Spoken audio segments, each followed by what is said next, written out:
রাজধানীতে শুরু হতে যাচ্ছে Ullash 2026 inter club sports fest season 2।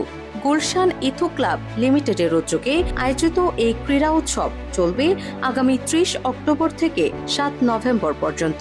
এই উপলক্ষে 17 আগস্ট সন্ধ্যায় রাজধানীর শেরাটন ঢাকায় অনুষ্ঠিত হয়েছে সমন্বয় সভা। আয়োজকদের তথ্য অনুযায়ী এবারের প্রতিযোগিতায় দেশের বিভিন্ন নামকরা ক্লাবের প্রায় 1000 ক্রীড়াবিদ অংশ নেবেন। মোট 14টি খেলায় হবে এই প্রতিযোগিতা। এর মধ্যে রয়েছে cricket, badminton, basketball, football, futsal, golf, pool, paddle ball, সাঁতার, table tennis, tennis, kung fu, arm wrestling ও ম্যারাথন।